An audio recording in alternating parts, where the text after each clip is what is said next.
It may be iPhone 5 launch day, but if you're not going for an iPhone, let's say you like Android, the reviews have got to go on. How's it going, guys? I'm Aaron from PhoneDog.com, and this is the Samsung Galaxy Stellar. It's available at Verizon Wireless for free after rebates, and it's packing a dual-core CPU, a 4-inch display, a 3.2 megapixel camera, and more. So on the camera front, not the greatest in the world, but it's nice to see these entry-level and kind of mid-range devices get dual-core processors. Is this worth considering? Should you go with this instead of a free iPhone 4 on Verizon? We'll find out in the review. But first, some love to Best Buy Mobile for giving us devices like this for use in our One Paw Bandit giveaway game, which we turn around and give to you on the site at instantwin.phonedog.com. When you go into Best Buy Mobile, you'll walk out working. They'll help you set up your email, your web, your contacts, your settings, all that stuff. So when you walk out the door with the Galaxy Stellar, you're good to go. You don't have to worry about setting it up at Best Buy Mobile. It's review time, Galaxy Stellar. Is this thing really as stellar as the name makes it sound? We'll find out, starting right now. So here's the Samsung Galaxy Stellar, and like I said in the unboxing, this is a great device for a lot of people because the bridge between entry-level and kind of mid-range devices like this, you can't really call it a low-end device because it's got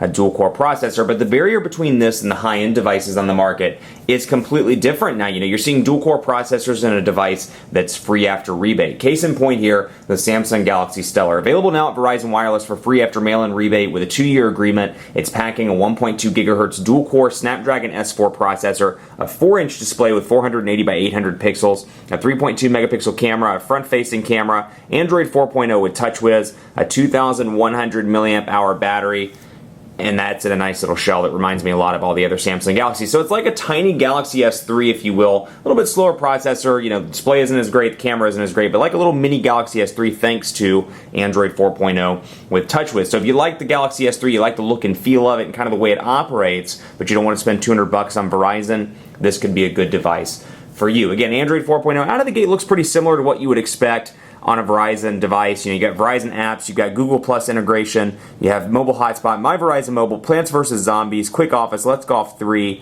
VCast Tones, VZ Navigator, Visual Voicemail, which on Verizon is an additional $2.99 monthly, Zappos, and then you've got, of course, some stuff that I've installed as well. But TouchWiz user interface here, and it's the new version, so not TouchWiz 4, not TouchWiz 3, brand new version here with downloads over on this side, and then widgets over on this side. But one thing I do like, and I talk about this in a lot of the extended reviews, as you can see, when I scroll between my apps, it stays in apps. It doesn't automatically move over to widgets like stock ice cream sandwich. Now, it's going to be a partial, you may be partial to the other way. It's going to be a preferential thing.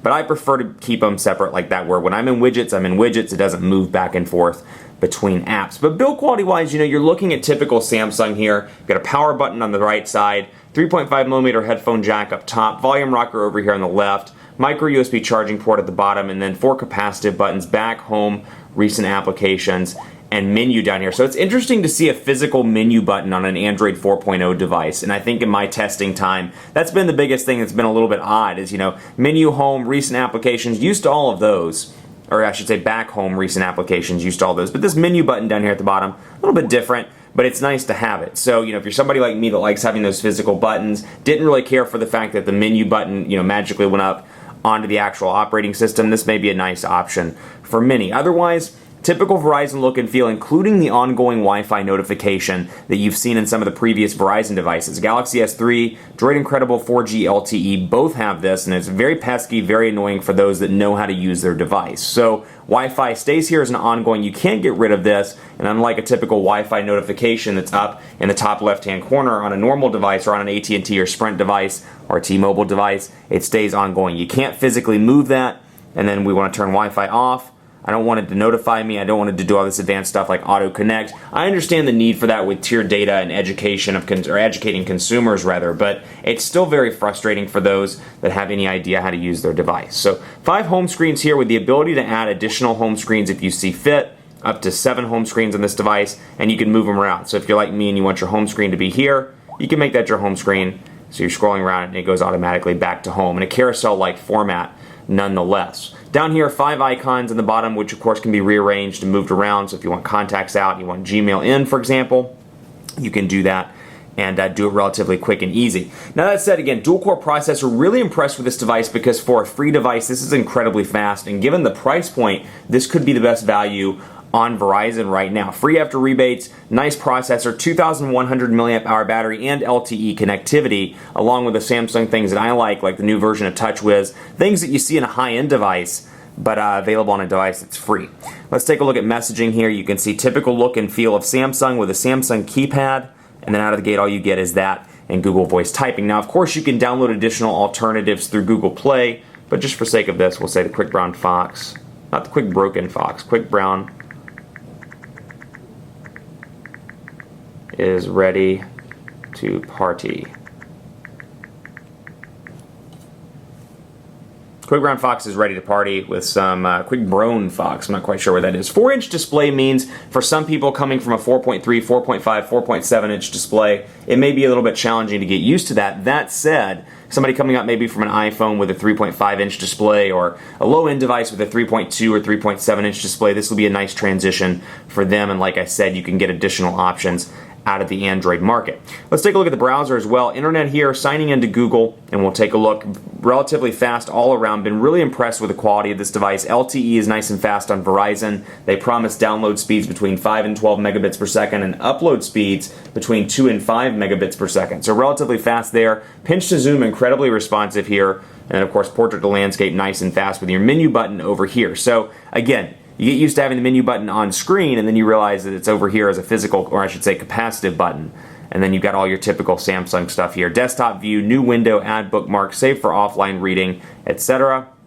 And then you can go back and scroll up and down. So relatively fast here. Again, bringing this to a $0 price point, really impressive with pinch to zoom being incredibly fast all around. So all around a nice zippy device that I've been really pleased with. Battery's nice and big. We'll talk about that in part 2. And then I kind of just want to show you some of the personal information management stuff. Contacts, very similar to what you would expect here using my sample contact of Stephanie Hammersmith. You can see mobile number, messaging, and you can see this here, and then of course your name up at the top with the option to edit, and you have the typical Google fields here. Cancel and save, and then you've got that, phone, groups, ringtone, and more. Go ahead and cancel that out.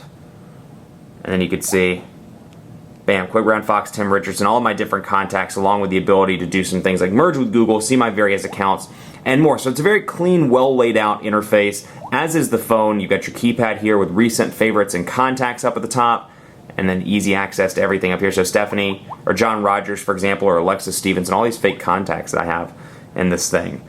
You can see right here, come up when I type in 555, and then of course I've got my contact shortcuts along with my favorites over there in the right-hand corner. Again, Gmail integration, pretty standard here as well.